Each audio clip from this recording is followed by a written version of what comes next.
You have the term of years, which is a fixed period. You have the periodic tenancy, which is usually a month-to-month or year-to-year basis, and it sort of renews each period. We have the tenancy at will, which is this very strange deal where the agreement exists so long as either the landlord or tenant wanted to. And then you have this fourth one, which is kind of a weird one, which is a tenancy at sufferance, which is a holdover problem. And the tenancy at sufferance can arise if a lease ends and the tenant decides to stick around. Now, of course, the landlord could decide to evict the tenant at sufferance, or he could decide to let him stay. Maybe he wants the rent. Okay? Any questions about what we covered last week? Let's start the poll question if we can. I did this one last class, but a few had difficulty, so I just wanted to do it one more time. So this will be question number 1 for the class notes. And it's multiple choice. And the question begins like this. On October 1st, 2020, Larry leases Blackacre to Tom for month to month. The rent is $100 per month. On June 15th, Tom notifies Larry that he will vacate on July 1st. On July 1st, Tom vacates and stops paying rent. On October 1st, Larry leases Blackacre to Sally for $100 per month. Larry sues Tom for the unpaid rent from July, August, and September. At common law, how much does Tom owe Larry? And if you didn't see the pattern, L, Larry is landlord, T, Tom is tenant. I'm not very creative, but it helps keep things straight.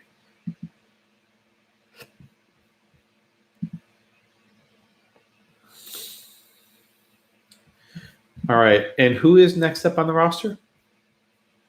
I think it's me. Who's that? Sarah? Okay.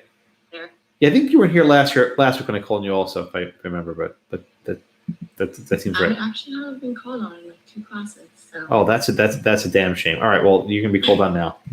All right, what's your answer here, Sarah? I said B, 100. Okay, why'd you say B? Because it's a periodic thing. How much notice has to be given to cancel a month-to-month lease? Whole month before. So 30 days? Yes. So why isn't it June 15th? Why isn't the date to vacate June 15th then? Well, he would have to cancel it on June 1st if he wants to leave July 1st. If he gives notice on June 15th, what is the earliest date he can vacate? August 1st or July 3rd. Why is it not July 15th? Because it has to start at the beginning of the month. How much notice has to be given? What's the specific phrase we use? It's not just 30 days. Full calendar month? That's it. Good. Thank you, Sarah. Okay. You must give a full calendar month's notice to terminate. Okay? And here the full calendar month will be the month of July.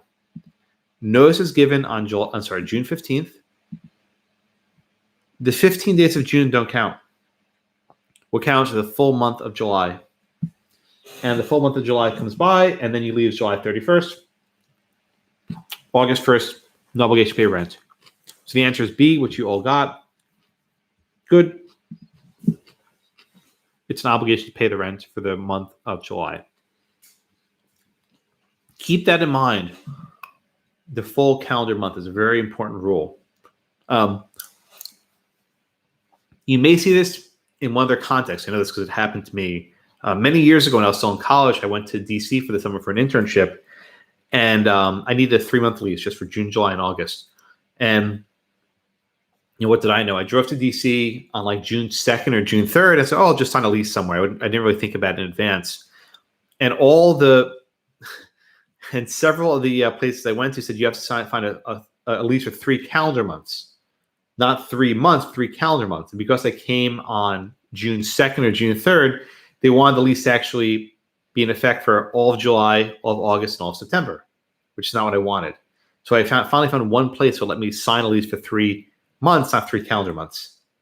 So this 3 calendar months can be very tricky. It can really screw over a tenant. Okay, any questions with that one?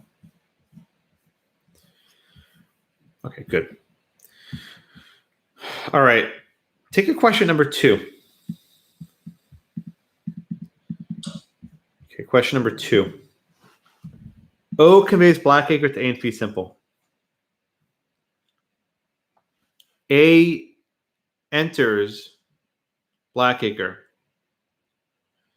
and finds that the property is condemned and he cannot live there. It's in really bad condition, right? Common law, A can rescind the contract or the purchase. True or false?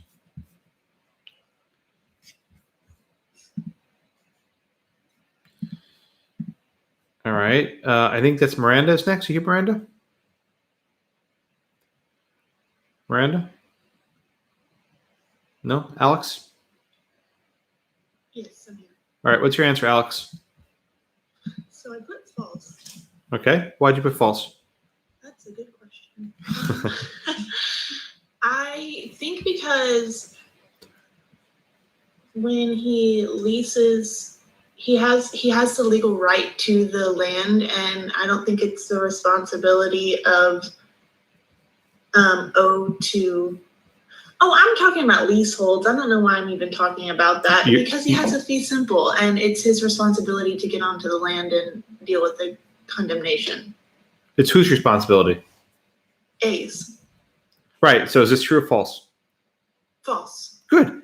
The answer is actually the same with either a leasehold or a freehold estate. It actually doesn't matter. Okay. But you're right. So the answer here is false. I think Alex gave the right reason. The law has different categories of possession. There's what you might call actual possession and what you might call legal possession. When you buy a property in fee simple, what you're actually buying is a right to legal possession, right? You're getting the bundle of sticks, right? You're getting the full bundle of sticks. The landlord is not obligated to guarantee the condition of the property in any way. If it's in bad shape, there's garbage there, right? It's muddy, it's hard to walk around, too bad. Right? All you're getting is that bundle of sticks.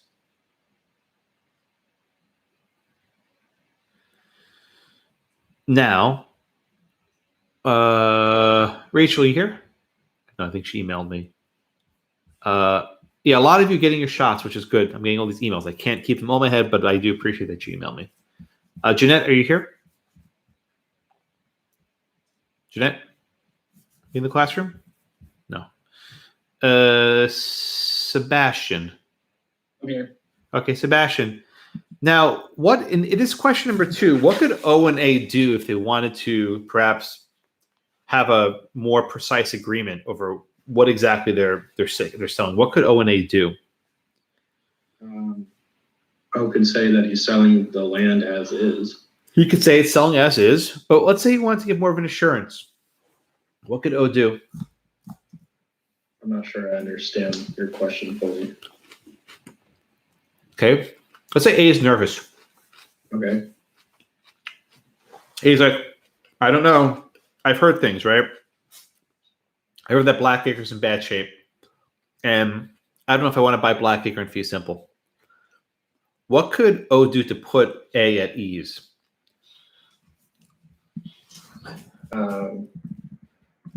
He could say that he's going to do something to the property to make it better. Would an oral promise be enough? Probably not. What might you want to have? An express condition. Ooh, so close. What's a synonym for condition? Promise. Another synonym. Duty. Another one. You're right. What's the word you used in the first case? An express. It begins with a C. I thought you were going to say it and you said something else. I'm blanking. Look at your notes. An express. just want to say condition again. Don't say condition. It's really close. I'm not sure. Covenant. Covenant. Is that your notes? It is. I was looking at it too. I don't know why I didn't. Okay. All right. Thank you, Sebastian. The parties can reach an express covenant. And that covenant could say the O promises that Blackacre will be in good physical condition, right? O promises that A will have access to the property, right? O promises to evict any trespassers on Blackacre, right? Nothing prevents O and A from reaching an express covenant. They don't have to, right? But nothing stops them from doing it. The question in the first case is what happens if the parties fail to include that agreement? And will the courts enforce it? All right. Sebastian. Sydney, are you here? Sydney? Oh, attendance is a little bit light today. Not good. Luis, you here? Yes, sir. All right, Luis, you want to give me the facts, please, on our first case, Hannan versus Dusch? Okay, sure, no problem. So in this case here, we have Dusch, who owned Blackacre. It was located in Virginia, and he signed a 15-year lease with Hannan for Blackacre. And then it stated that the lease would begin on January 1st of 1928. And then on the 1st of January, the former tenant of Blackacre held over, and Dusch did not take action to expel or oust the person or Tom from Blackacre, the tenant. Okay, very good, very good. Okay, thank you so much. All right, so we have a problem here, right? Hannan and Dusch form a lease. Now, if you're Hannan, right, you're probably thinking, I signed the lease to Blackacre. That means I get to move onto Blackacre on the first day on January 1st, right? But they didn't reach an express covenant to that effect. All the lease said is on January 1st, Hannan has a legal right to be there. The other guy's trespassing, right? The other tenant's trespassing. So I find the easiest way to think about this case is like a hypothetical. Lance, you here? Yes. All right, Lance, so let me just give you a hypothetical, right? Let's say you move into an apartment on January 1st. It's open, it's clean, everything's great, right? You're happy January 1st, so you celebrate Happy New Year.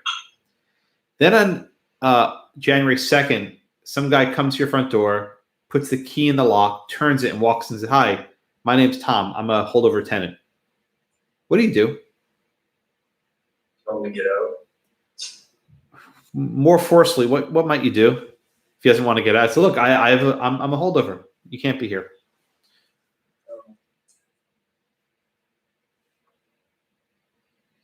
Call the police. Yes, I think that's right. You would call the cops. Who would you call first, the cops or the landlord? Depends how, if it was like a violent situation, I might call the police, but I might ask the landlord what's going on. Right. Okay. So now, Lance, let me give you a second hypo. Your lease begins January 1st. You go there on January 1st. You put the key in the door. You open up, and there's a guy sitting on the couch saying, hi, I'm the holdover. Who do you call at that point? The landlord or the cops? Landlord. Why? Why would you call the landlord on day one, but the cops on day two? Because someone's coming into the property that I can see is mine beforehand, and the other one, it's a new area that I've never been to. Okay, good. Thank you, Lance. I think those questions sort of illustrate how this case works. Everyone agrees that after you're there and there's any trespass that comes on board, you're going to call the cops, right? Maybe you call the landlord, but you don't really care. You're calling the cops to get the person removed. But there's something different about when you first move in and there's someone there when you're there, like when you first try and enter. And that's what this case concerns. you want to call the landlord because he's like, look, you deal with this crap, not me. I don't want to deal with this.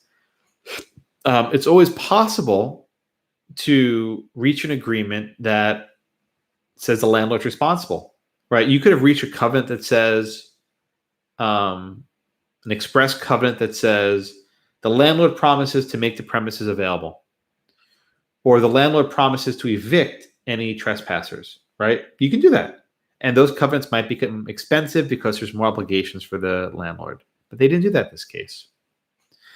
So, Susan, you here? I am. Okay, so Susan, there's no express covenant in this case guaranteeing right of possession, of actual possession. What kind of covenant is Hannan asking for then? It's not express, it's... Implied. Okay, good. What is an implied covenant? Help us out here. Well,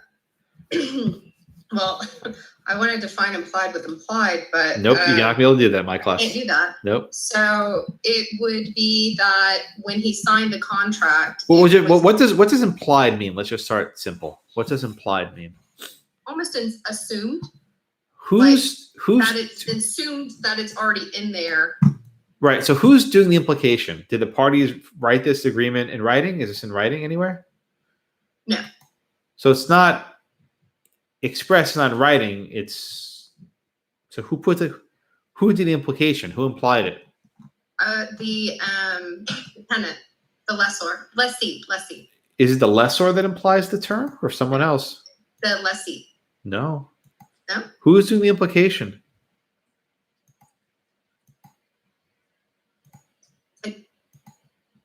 I don't understand the question.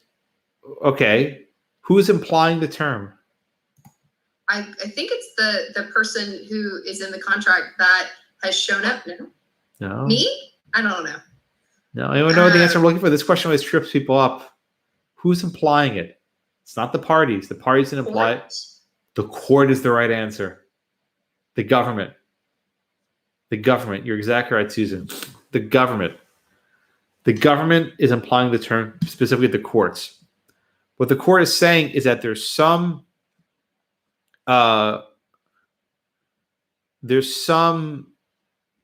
term that is so important that every contract must have it. Think of the implied warranty of merchantability. Does that sound familiar from contracts?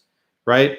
No one actually writes in the implied warranty of merchantability to a contract. It's sort of assumed. That's, I think, the word Susan used. That's the correct word.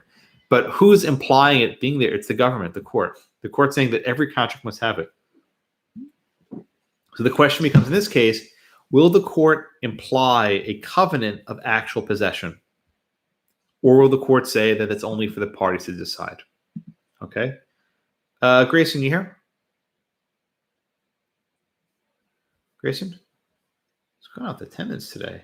Is there like a memo do something today? We are appellate brief due on Friday. That's pathetic. I get very upset when this happens. In my section C1 about a week or two ago, one of the professors had her memo due Monday afternoon, and half the class was absent. I think I told you there were 15 people here, so about 10 are absent right now. It's a bad decision to skip class work on a legal writing project. You have all week. You have so much time. It means you're not preparing for class. You're not going to catch up on it. It's very disappointing. I think I missed maybe 2 classes in all of law school. One that was for an interview.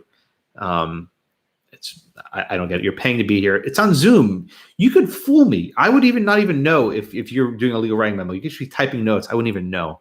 But at least maybe you would. Anyway, I don't understand it. Quinny, I think I saw you in the classroom, right? There you are. Hello, front and center. Thank you. So the question in this case is, will the court imply a covenant of actual possession? And we have these 2 rules, right? We have the English rule and the American rule. You want to tell me about the English rule first? Yeah, so the English rule implied that the landlord was to put both legal and actual possession. So that means like the landlord had a duty to like make the premise open. So like if there was a trespasser, like in this case, he would have a duty to like get rid of him. And that's just kind of based off of like good conscience and fair dealing. Oh, excellent. Good answer, right? Good. Thank you. We have the English rule, which seems a little bit more fair and a little bit more flexible, right? Which says when a landlord and a tenant sign a lease, they are assumed to protect both the right of legal possession and the right of actual possession. Both. And this is premised on a notion of good faith and fair dealings, right? Where the landlord wouldn't think, I'm sorry, the tenant wouldn't think to even ask for this. Like who would sign a lease where, you don't think you even have access to the physical property, right? Who would even think to do that? Also, it makes some sense. Ria, are you here? Yes. Ria, who would be in the best position to know about a possible holdover? The landlord or the tenant? The landlord, Why? because he knows who's on his property. He knows who's on his property. Very good, right? Is it going to be possible, Ria, for the tenant to know about possible holdover issues? Probably not unless he either goes there himself and tries to look Good. or ask the landlord. Good. Yeah. Imagine Ria, that like the lease for the prior ends like December 15th, right? And he's there on December 16th. Who's going to know something's up? Is it the landlord or the tenant will know something's up? Wait, you're saying if The prior tenant, his lease ended December 15th and he's still there on December 16th. the landlord would know. And then he'll have to move to evict, right? Very good. Thank you, Ria. So we're in this position where the landlord's in the best position. And that this is the justification by the English rule, right? Let the landlord have the burden to kick out the old tenant. That way, when the new tenant moves in, it's free and clear. All right. Who am I up to? Ray, are you here? Classroom. Thank you, Ray. So, Ray, that's the English rule. What is the American rule? Yeah, so the American rule still, it recognizes the leasee's legal rights to possessions, but it doesn't imply any duty upon the lessor against wrongdoers, so against the holdovers in this case. Exactly right. So under the American rule, you have a duty to deliver legal title. Think of the bundle of sticks, right?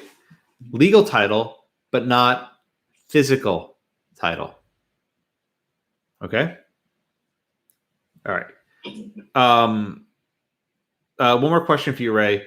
Generally, are you responsible for the torts of a third party? No. You're not. Under the English rule, is the landlord responsible for the torts of a trespass? No, so I would assume that you would have to seek the trespass action yourself. Exactly right. And think of it this way. I think it may not seem fair, but it makes sense. Why should it be the landlord's fault that the tenant decides to hold over and commit a trespass? Right? Yes. If there's an action for trespass, you would sue the trespasser, not the landlord. But in contrast, the English rule says it's actually the landlord who is liable for the tenant's trespass, which doesn't make a terrible lot of sense in this regard. But it seems more fair, right? So I think both these rules have their pros and cons. But here, ultimately, the Virginia court goes with the American rule. And they say we're not going to force, right? We're not going to force the landlord to be responsible for the torts of the tenant.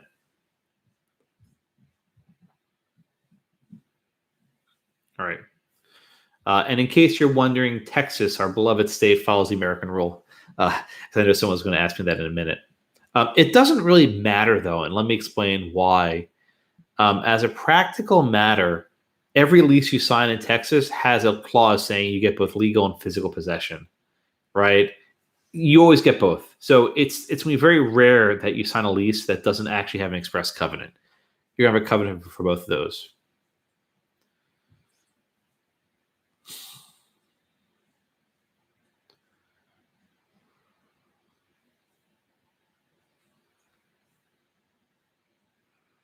All right, questions on the first case?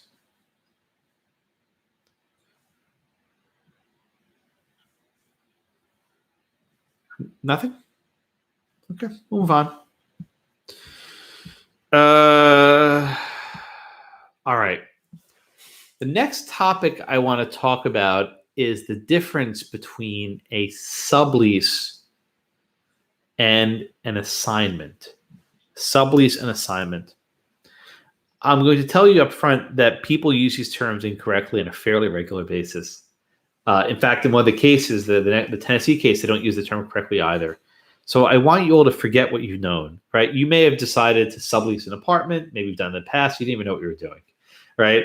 So just forget what you learned and just pay attention to what we have here. And let's try question number, which one is it? 3A.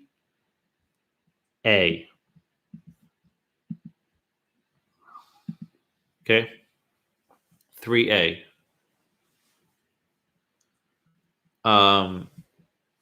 Larry leases Blackacre to Tom for 2 years. Tom conveys an interest in Blackacre to Sam for 1 year. What does Sam have? An assignment or a sublease? And Linda, you here? Linda? No. Alexander?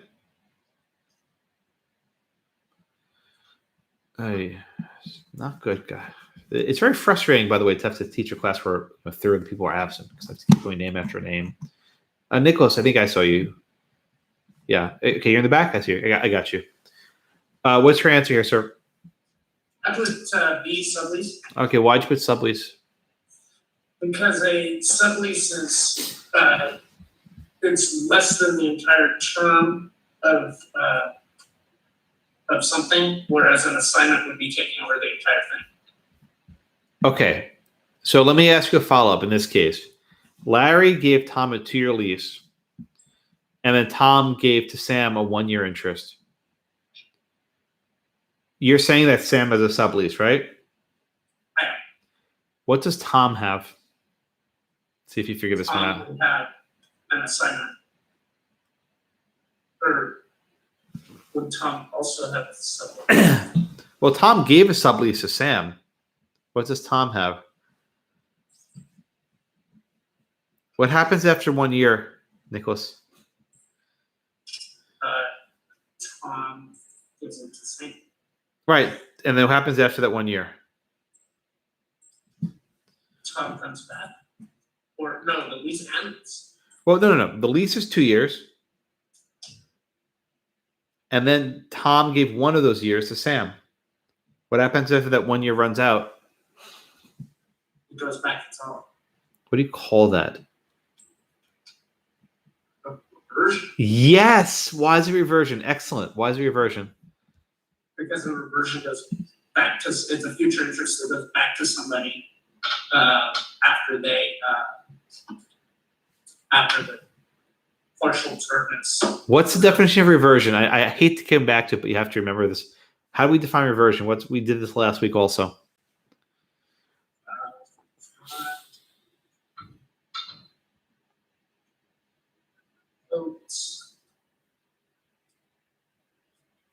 So a reversion would be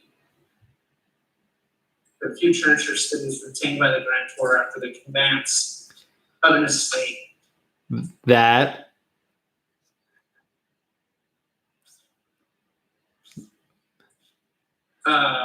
what's the very important part? It's the future interest retained by the grantor after a estate that blank.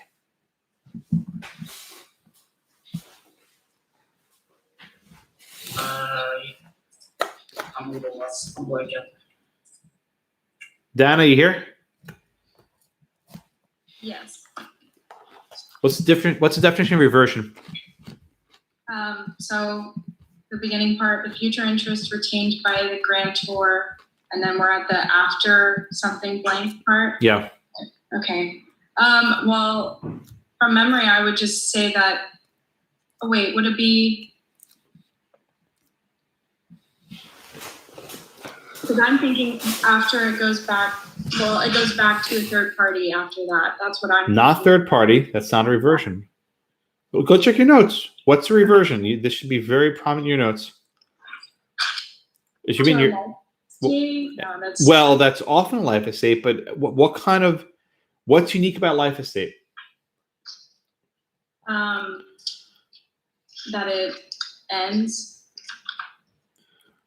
Is there any condition? The condition is upon whenever the party dies. What do we call it when a life estate ends? What's that? How do we describe that? Would it be the life estate per ultra No. V? No. No. Nazreen, what am I looking for? What's the definition of reversion? Nazreen? No, she's not here. Elizabeth. Okay, so here, whenever you have a reversion, it's basically going to go back to the lessor. So it's the future interest that follows the natural termination. Yes. Say it again. Say it again. Future interest that follows a natural termination of an estate that goes back to a lessor. Excellent. Very good. Thank you, Elizabeth. The very definition of a reversion we've used now for a month. It's the future interest after the natural termination of an estate that goes back to the grantor, which is exactly what we have here. Larry leases to Tom, right? Then Tom gives an interest to Sam. Tom is a grantor, or a lessor, if you will. Tom gave his interest to Sam.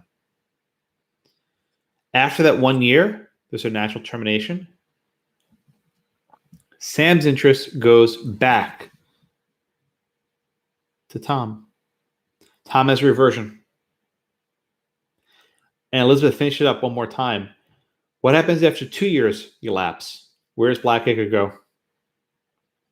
So after 2 years, then it would go back to Larry. So what does Larry have? So Larry has... During those 2 years, what interest does Larry have? A reversion? That's right. There are two reversions.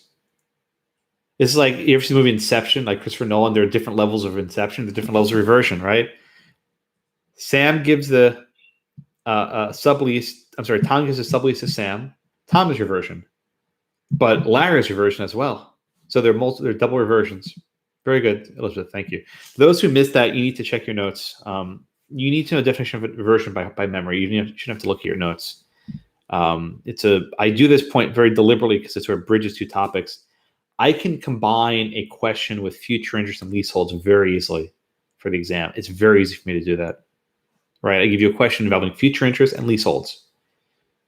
And this is one way I've done it before in the past. All right, Catherine, I know your hand was up. Were you volunteering for the question? Okay. Yeah. Okay. I appreciate the volunteering, but I do like going down the line. All right. All right, Dana. So let's try again. This will be for you. Let's do question 3B. I'll put the poll on, and you'll be up in 30 seconds. So Larry leases Blackacre to Tom for 2 years. Tom conveys an interest in Blackacre to Sam for 2 years. What does Sam have?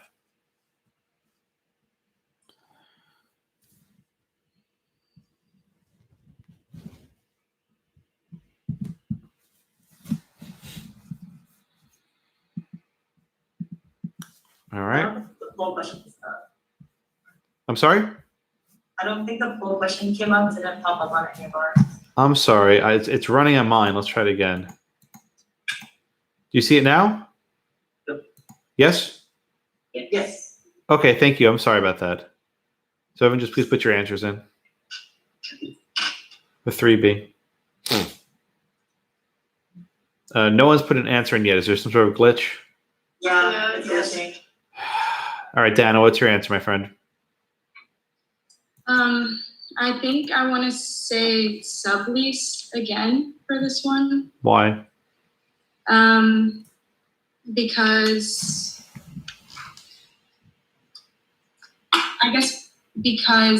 it's not an assignment because it's not the entirety of the contract. He's still giving a portion of it to Sam. How is there a portion? It's a 2-year lease. He's giving away 2 years. How is that only a portion? I guess because Tom also has an interest in it still too. What interest does Tom retain in this question? I don't think he retains a reversion because he's not getting it back after that 1 year because So what interest does Tom have?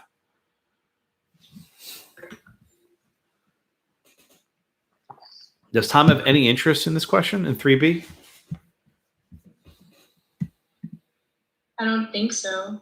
So is this reversion or is this assignment or sublease? I still think it's sublease, but now I think it could be assignment because it's the full. What's the definition of an assignment, Dana? I would think that an assignment would just be the entire term of the lease and not only a portion of it. So is this the conveyance of the entire term or part of the term?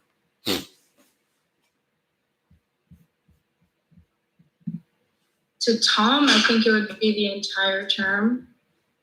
But to Sam, I think it's not because it's not conveyed to Tom. I mean, to Sam. It's leased to Tom. You're fighting the question. The answer is assignment here. Okay. And you've given the reason why. What's the definition of assignment, Dana? I have it full here somewhere, but We'll find it. okay.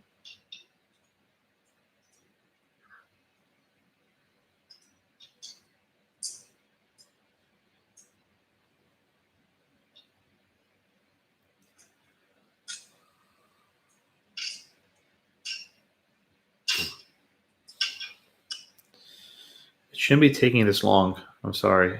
Nazreen, you're not here? No. Andrew, are you here? Yes, I am. What's an assignment, Andrew?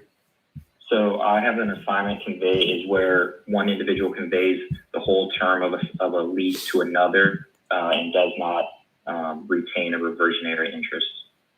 All right. Is there any reversionary interest retained in 3B? No. So what is this, an assignment or sublease? Assignment. Okay. Did Tom give Sam his entire bundle of sticks? Yes. Okay. So Andy, let me ask you this question. In question 3B, does Larry have a direct relationship now with Sam? Yes. Does Tom have any role in this relationship anymore? Is he out of the picture? He's out of the picture now. Tom is completely out of the picture. All right, now go back up to 3A, Andy. Okay. Does Larry have any relationship with Sam in 3A? No, he does not. Who is Larry going to go after if the rent isn't getting paid? So because it's a sublease, he's going to go after Tom. Right, and then who will Tom go after in the event of the rent's not getting paid? Tom is then going to go after Sam. Exactly. It's like impleading, if you remember that from SIFPRA, right? What's going to happen is two phases. In question 3A, rent's not getting paid. Larry cannot sue Sam. Doesn't work. Larry can only sue Tom, which is his lessee. At that point, Tom will say, whoa, you're not paying rent, Sam. I'm going to go sue you as an impleader of some sort, right? So you need to bring in basically two actions. But if, for whatever reason, Sam is judgment proof, doesn't have any money, Larry can go collect from Tom. So having a sublease is risky for the lessee, for Tom, because the sublease puts them at risk that the other tenant may not pay the rent. But the assignment cuts Tom out of the picture. Now, relationship between Larry and Sam. The assignments are riskier for the landlord because there are fewer people to sue, right? You're banking on the new guy having all the money when he may not.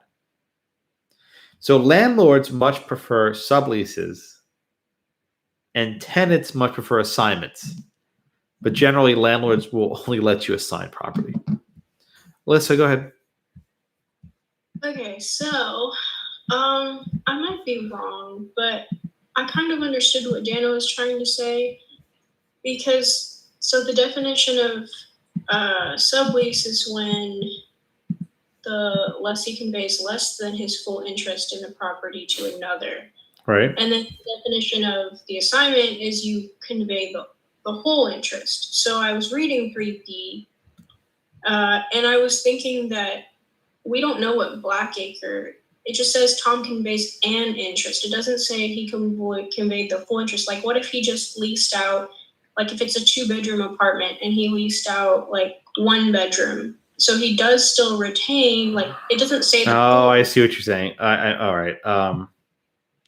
So it's. How about I change Tom conveys his interest in Blackacre? Would that make it better? Yes. Okay. Okay, fair point. I don't think that was what Dan was saying, but all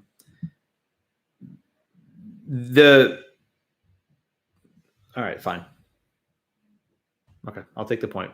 All right, happy to make that change.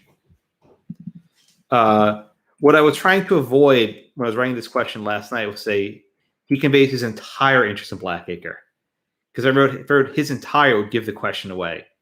So one of the tricks of writing multiple choice questions is to not make them so precise that it's obvious what the answer is, but also you have to give enough facts so you don't have to really, bright students trying to hack the question, which would invariably happen. Which is why I don't do multiple choice exams I won't do a multiple choice exam question because I can't correct it after the exam's been printed, if you know what I mean, right?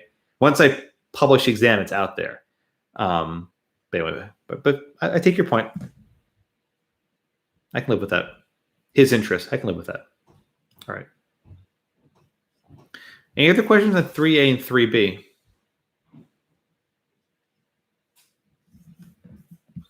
All right.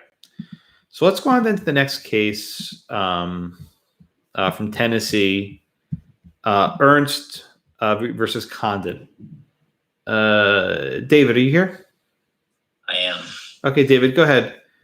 Give us the facts in Ernst. So in this case, the Ernst, they owned a tract of land, which they leased to Rogers, where he built a go-kart business on the land and operated it for about a year. And then Conditt bought the go-kart business from Rogers.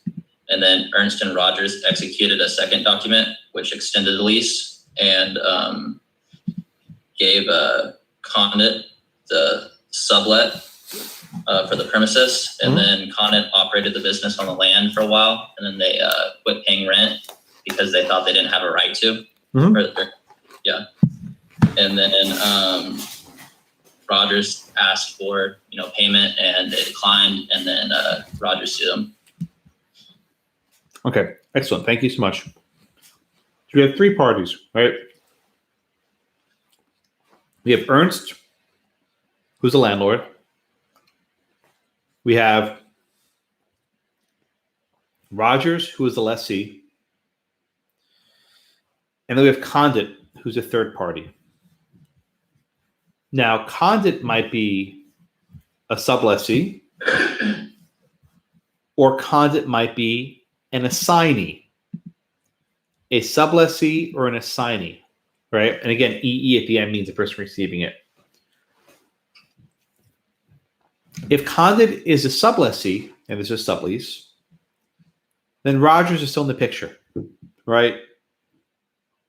Ernst would still be in a relationship with Rogers.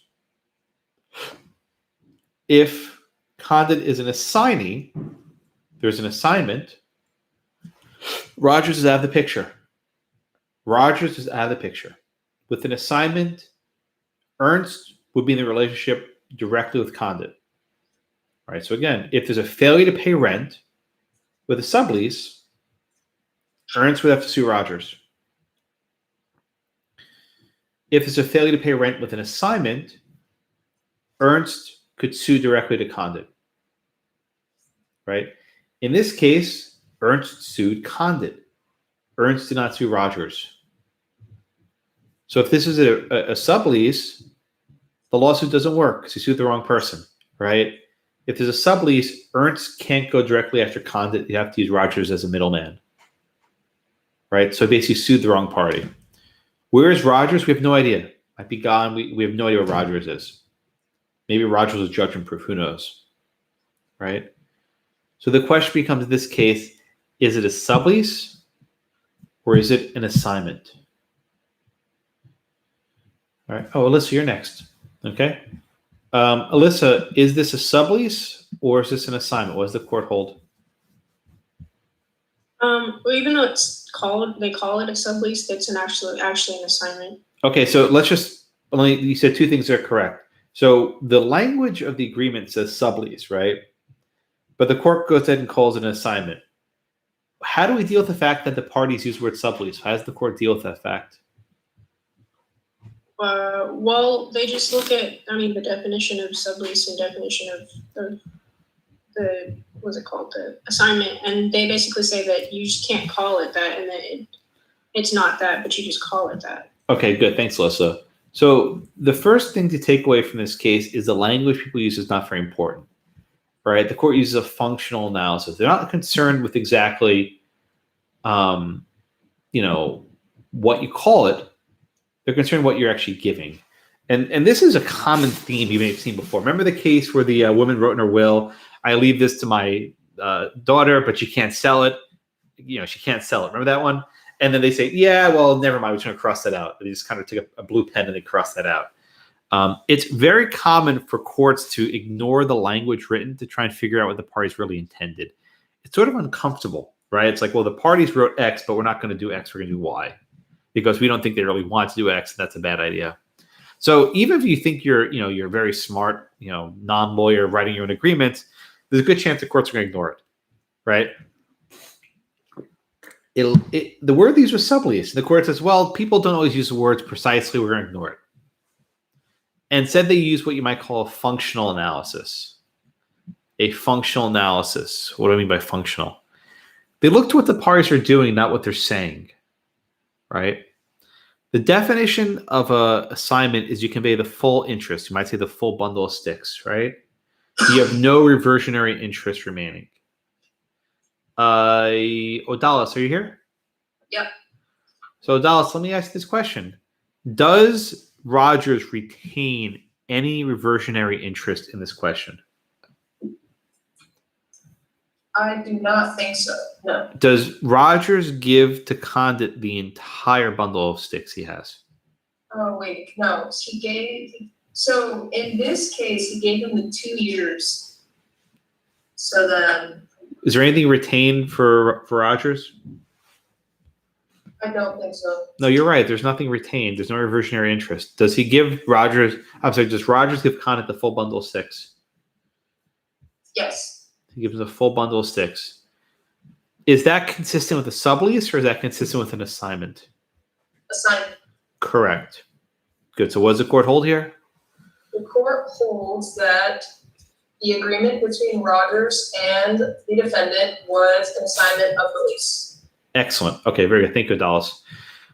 Right. I think this is the right holding. I mean, again, they wrote one thing, but they probably didn't mean it. This, by all accounts, looks like an assignment.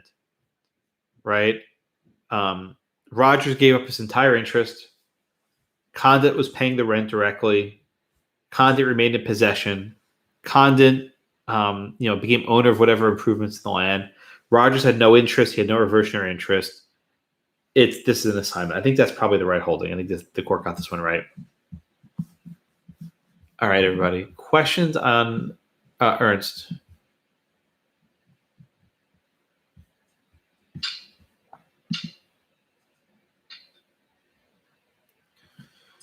Questions on Ernst? All right. There's a lengthy discussion of privity after the. One second, Dallas. I'll get to you in a second. There's a lengthy discussion of privity after the case with privy of contract, privy of estate. Don't worry about it. We'll come back to this topic next semester. It'll make more sense, or at least you should do it next semester. It may not be me, but I would not worry about it here. Okay. Odalis, did your hand go down? Well, you said you would come back, so. So at the end, there's like the distinction between, the common law rule of assignment and sublease versus the more modern rule. Should we know both, or are you just gonna say, no, just follow the modern rule? Yeah, you should probably know both of them. I think that's probably fair. Okay, awesome. Thank you. Yeah, Garrett, go ahead. That was my question too. Okay, good. That's fine. Yeah. Well, when in doubt, yes, it's on the exam. That's my usual rule of thumb. Unless I tell you it's not, it is. But yeah, the discussion of privity I find very complicated, and it will make more sense when you do other topics next semester that I just skip it here. All right. Questions?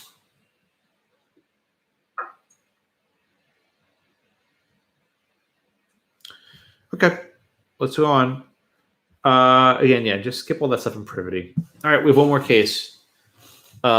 Kendall versus Ernest Pastana Incorporated, 1985. I think I've told you this before, but when you have a California case, the general presumption is they're going to reverse the common law rule. It happens, I think, in almost every single California case you have this semester. It happens over and over again, and this one is no exception. So I'm sure many of you have had a sublease before, maybe in college or wherever, or maybe you had to go away for a semester, or maybe you had a full year lease and you needed to sublease for the summer and you put an ad on Craigslist or something, right? I'm sure you've all seen this before. Imagine, if you will, that you had a friend come by and say, "Hey, I want to sublease your apartment," and the landlord said, "Yeah, no. I know you, Josh. You're a good guy. You're a good student. You pay your rent on time, but I don't know this other guy." Did any of you ever think to sue the landlord to force him to accept your friend as the sublessee? Probably not, right? The reason why is, in the residential context, landlords are given a little bit more discretion over who lives with you, right? Because it's very personal. People can be there. They'll be for a long time. In the commercial context, it's a little bit different, because money's money, and as long as your business is making money, they don't really care. So the question in this case, right? The question in this case is whether a landlord can unreasonably withhold consent for a sublease. All right. Michael, are you here? Yes, I'm here. All right, Michael, you want to give me the facts, please, in Kendall? Yeah. So the city leased a hangar space to Hertledge, who in turn assigned their interest to Pastana. Hmm? But prior to assigning that interest, the Hertledges entered into an agreement with Bixler, in which the sublease covered an original 5-year term and an option to renew. Mm-hmm. And Bixler conducted an airplane manufacturing business, and then agreed to sell the business to Kendall, including the equipment and improvements on the property and the existing lease. Okay, excellent. Thank you so much. So we have a case here where you have a landlord that is unhappy with how much rent he's being paid, and he knows that his tenant is trying to sublease the property to someone else. Okay? Well, actually, it was an assignment. I'm sorry, it wasn't a sublease. Trying to assign the interest to someone else. The lease says that the landlord has an absolute right to reject a assignment. Now, who's next? Emma, you here? Yes. Emma, could the parties have reached a lease that says the landlord's required to agree to a reasonable assignment? Could that have been a term the parties could have reached? Yeah, they could have done that. Did they? No. They did So not. there's no express covenant concerning a reasonableness provision, right? It's an absolute provision, right? Yes. So what was the tenant asking the court to do here now? There was no express covenant. What were they asking the court to do? They were asking to reverse the original decision. Well, no. It's simpler, right? There's no express covenant. What was the tenant asking the court to They do? were asking for an implied covenant. Yeah. So it's like the mirror image of the first case, right? Mhm. Right? There's no express covenant, so they're asking the court to imply a covenant. Does the California court here imply that covenant? Yes, they do. They do. Very good. Thank you, Emma. All right. So again, we have a common law rule. And a common law, they said, well, look, if you want to have a reasonableness provision, then negotiate for it, right? You're sophisticated business entities, right? You're not like, uneducated people. You're an aircraft, airplane business, right? These are sophisticated parties. If it's very important to have the ability to have a reasonableness for assignment, they can negotiate for it. But they didn't. There's no term in the lease that says assignments can be given if there's a reasonable offer. If that was in there, they can go to court and say, Judge, look, I have a reasonable assignment, order the assignment. But that's not in there. Instead, the tenant's asking for a implied covenant, right? And the idea of an implied covenant is that all leases should have this because it's so fair. Why does the court, Lacey, you here? Lacey? I'm here. Lacey, why does the court imply this covenant in this case? They look at like the fairness of restraints on alienation, and they say like it shouldn't be just solely up to the landlord whether or not he wants to allow the conveyance. Okay, excellent. Why is this restraint and alienation bad in the court's opinion, Lacey? They look at because it restricts like the commercial, and they talk about in modern times with like urban development and things like that. They don't want to restrict commercial development, and he has no good reason. And then they say like if he had they list all these different things that would be good reasons, then he could restrain it. But without those reasons, they don't think it's fair or appropriate. Okay, very good. Thank you so much. All right. So the court makes a number of arguments that are fairly typical for a California court, where they say, look, we have these old rules that don't really make much sense. We favor the free alienation of property.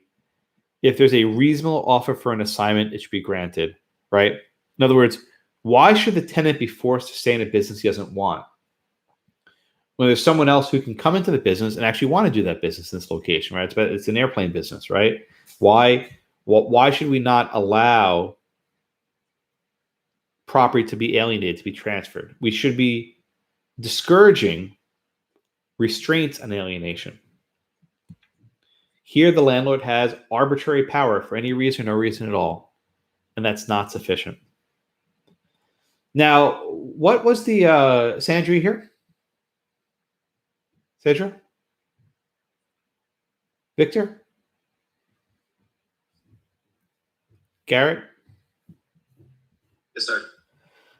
What was the majority rule at this point? So the majority rule at this point was where the lease had an approval clause in it,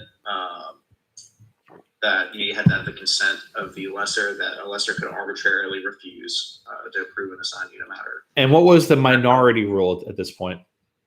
And the minority rule was that the lessor had to have a commercially reasonable objection to the assignment.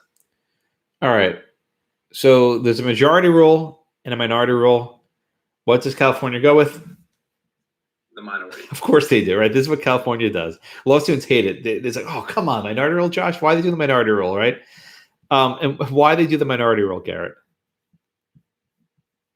Kind of what Lacey was hitting on. They want free alienation of land, and they kind of hit some policy reasons about how it's necessary now in urban society. What do they talk about contract law, Garrett? They talk about contract law a bit. What's that? Oh, they go to like they start going through like semantics of implied duty of good faith and some other things like that. Yeah, so you guys have contracts like I guess last semester, this semester also. Does every contract have an implied duty of good faith and fair dealings? Remember that? Yeah, we're kind of talking about that now. I want to say I know the UCC imports it. I think they do. I'm not sure about necessarily. I can't remember whether like regular common. Just about every state has it, as best as I can recall. All right. So Garrett, does property law have a duty of good faith and fair dealing? It does now in California. Oh, good answer. Smart answer. Okay, I'll let you off now. That was good. The short answer is historically property has been harsh. Historically, at common law, property did not have a duty of good faith and fair dealing. Think of the first case, Hannan versus Dusch, right? Guy signed the lease for an apartment and there was still someone there. And it's like, too bad. You should have thought of it, right? You should have thought to arrange a specific covenant to say that you actually have access to physical property. It's an unusual aspect of property that's so harsh. The modern trend, if you will, is to sort of soften property, to make it less harsh. And their modern trend is to incorporate contract doctrine into property law. You will see many cases in this class and also property too, many cases in property where the court says, we're going to follow contract doctrine in property law. And they usually do it in the context of leases, right? With freeholds, like a fee simple, it's too damn bad, right? If you walk on, the property's condemned, it's your problem, right? It's not the problem of the seller. But with leaseholds, the courts are more willing to incorporate contractual doctrine. It's sort of this weird hybrid of property and contract. So you're going to see a lot of discussion of good faith and fair dealing, reasonableness.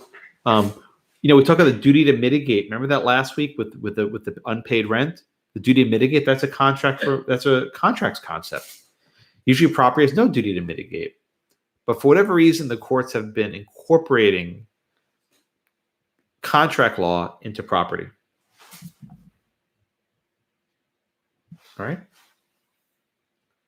Yes, Garrett, go ahead. How sticky does this get though? Because what if there's not necessarily blatantly commercial reason to object to the assignment, but the landlord? Yeah, that was my next question, right? That's my next question. Yeah. David, you here? David G? No. Catherine, I know you're here. I saw you earlier. Here, Catherine? Yes. So, Catherine, does the court sort of explain what reasonableness means, and what sort of things could what sort of circumstances could the landlord consider? Are they required to let assignment be made to a bankrupt company or no prospects of business? I mean, what are the sort of things that are allowed to be considered when you're determining reasonableness? The factors were financial responsibility of the proposed assignee, suitability of the use for the particular property, legality of the proposed use, need for alteration of the premises, and nature of the occupancy. Okay, very good, very good, very good. Right, so the court identifies a couple factors that can be considered. So first one that Catherine says, financial responsibility. So I think to Garrett's point a minute ago, I think a landlord could reasonably say, let me see your books, right? Let me see your finances. Are you a viable business, right? Are you actually going to be able to pay the rent? Maybe they can run a credit check on the business, make sure they have good credit, right? Is there a bank behind them? What's their equity? There are different things you can do in a commercial lease to see, is this actually valid, right? No court will will force an assignment to a bankrupt company, right? You're not going to do that. In this case, it seemed they just want to run their business, open a valid business. Also, you can see, are they actually going to use the property properly? This is an airplane business.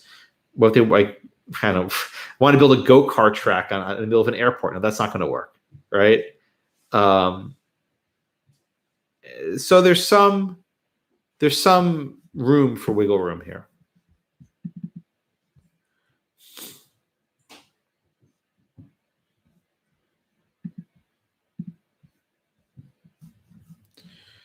All right. Question so far. Yeah, Elizabeth, go ahead.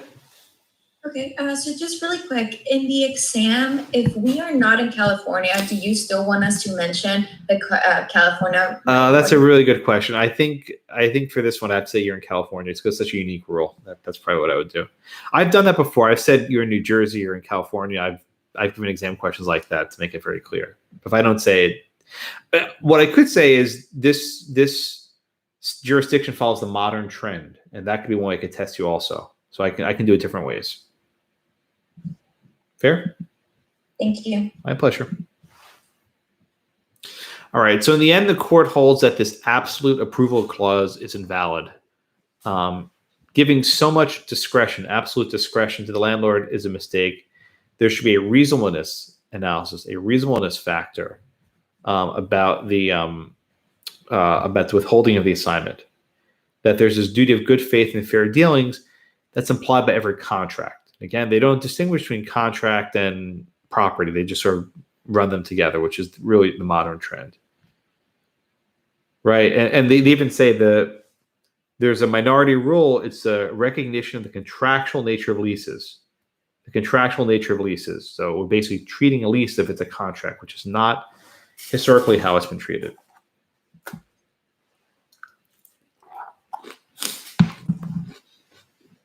Okay, questions? Yes, Lacey, go ahead. I know you said this was mainly like a minority rule or modern trend in California, but even in those states, does it apply equally to like personal property? No. I'm glad you asked that. I think in California, the court said this only concerns commercial leases. So for residential leases, you have more wiggle room. Imagine you say, if I have a guy living in my basement, I'm probably going to want to have more of an input of who he is, not just a random person who's reasonable, right? I want to make sure he's the right person. Keep in mind, though, there are employment discrimination laws that we talked about, or landlord-tenant laws, so you can't say, I only want white tenants yet. That's not going to work, right?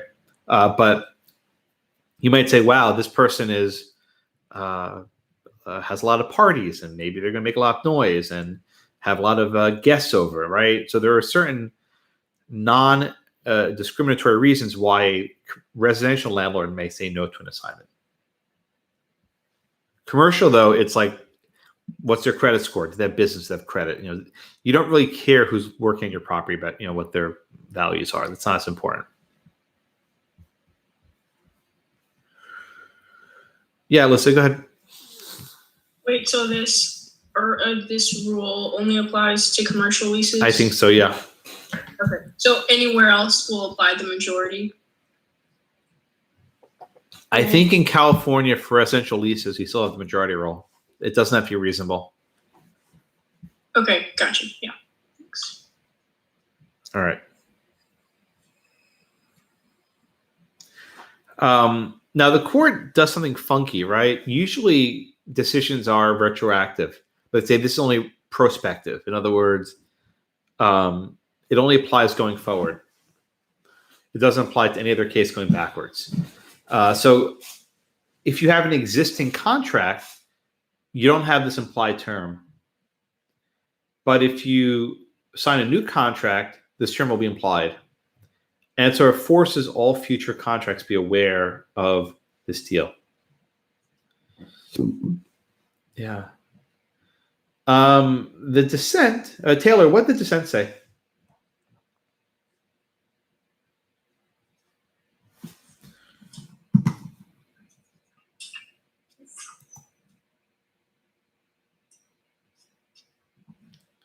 I'm sorry, is there a dissent? There's a, you know what? I'm sorry. There is a dissent. It's not in your book, but oh, well, okay. I'll tell you what the dissent said. I have to make a note that the dissent's not actually in the book. I actually check the real case, and very often they edit stuff out that's important. The dissent said that you should respect the terms of the agreement. The landlord and tenant relied upon it. Now, Taylor, I'll give you this question, right? Could the lawyer, imagine you were the lawyer for the landlord, right? And the tenant said, hey, do I have to grant this assignment? And what advice would you give him before this case was decided? I would say no, because that's what the courts have never done that before. So why would Yeah. So in this case, you lost the case. Could the client sue you for legal malpractice for giving you bad advice? No. Why? because it has to be something like, if it's like a SOL, or well, I guess you can, but this is something that they wouldn't have been able to foresee, that like a law would be completely reversed. Yeah, but the court says here that everyone should have seen where this trend was going. You shouldn't be surprised, right? Is that what the court sort of says? Doesn't the court say that you should have seen where the trend was going? You shouldn't be surprised by this? Yes, but at the same time, like that's kind of like a blanket statement. Like I don't think a judge would be so quick to be like, well, just because you didn't foresee that this law was going to change right here and right now. Yeah. Like that wouldn't happen, I don't think. Yeah, you're right on point. This is the dilemma of practicing law in California, right? Where they can change a common law on a whim, right? You think you're giving your client advice based on whatever the law is at a given point in time, and then 5 minutes later they change the law completely. So the short answer is no, you would not be subject for legal malpractice claim. But when you're in California and you're giving advice, not only do you have to consider what the law is today, but you should advise your client on how the law may evolve in the future, right? You have to sort of anticipate what the crazy courts are going to do, right? That's part of your job, right? Which one of the difficulties of living in a jurisdiction that reverses a common law so frequently, it's hard to advise your clients, right? You may think, oh yeah, you can just withhold consent. What's the big deal? But now you're going to be required to give consent. And I don't know if attorney's fees are awarded here, but they may have been. Probably not, because it's a novel case. But there may be a case we have to pay fees, which are expensive. Anyway, so that's one of the hazards of doing business in California. Stability in the law has its virtue, even if it's not always fair. There's also the issue of which branch of government is responsible for making these changes, right? The dissent says it should be the legislature and not the courts for making these changes, right? The legislature adopts, for example, the UCC, and which has the implied warranty of having a mercantility or a good faith and fair dealings. So maybe it should be the legislature that adopts these rules and not the courts just sort of making it up and say, oh, we're following the minority rule because it's fair. Okay. Questions?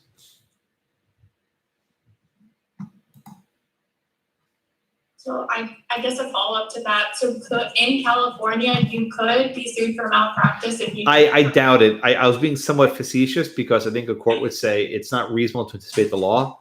But my response is the practical matter. If you're a California lawyer, you need to anticipate the court like ignoring every common rule, every juncture. That would be the smart lawyering approach. It's kind of weird though, right? Yeah. All right, other questions? Yeah, can you kind of go back? You mentioned about like how all future contracts would have to be like work. Can you just like go over that? Right, it's prospective. So any contract written before this date would not have this implied warranty. But going forward, every contract in California will be on notice that you have this implied warranty of reasonableness. Right? So basically going forward, everyone's bound by this provision. It's so weird where there's only one lease and one lease alone that has this provision now, which is the Kendall lease, right? But everyone else in the past is not. So unlucky this guy, he got stuck with the reasonableness clause. But going forward, all future leases will have this read into as a matter of law. So then all those people that are bounded by the old contract and now turn around and bring this up, saying now that Kendall's like president, they can now turn around and bring this up. Yeah, it's unfortunate. I suspect at this point, lawyers are telling their clients, you have to basically pretend it's there. And you have to only withhold consent if it's reasonable. So as a practical matter, the decision wasn't retroactive. But in reality, a competent attorney will say, look, don't screw around with these California courts. They're going to mess with you. Just make it reasonable. And so even though they didn't make it retroactive, it will be applied retroactively. Nope. At this point, now to Taylor's question, at this point, if after this case you told your client, you know what, you have an old lease, be unreasonable, that might be malpractice, right? That might be crossing a line because it's like, all right, idiot, get the memo, right? The law's been changed. Learn your precedent, read your precedents, read your cases, and give appropriate advice. Right? I mean, I make this point deliberately, but when you're attorneys, you have an obligation to keep up with case law, right? If there's a radical change in doctrine in your state and you're still advising your clients based on the old doctrine, you can be in trouble, right? That's not a good thing to do. They come to you for advising. What's the law? You know, what do I have to know? You know, you go to Westlaw, there's a red flag. You can't recommend the red flag case anymore, right? That's not allowed. All right, questions? All right, I am out of time. Let me try. The minute poll may not work. I was having some issues with it before. I'm not. If it doesn't work, I apologize. But to answer some of the questions posed before, this is not a law in California, but in Texas, I think we're still in the common law rule for commercial leases. There's no reasonableness clause. Okay. All right. I am over time. Any questions? All right. Well, I'll office hours say around 2:45. Otherwise, I will see you all on Monday. Thank you very much.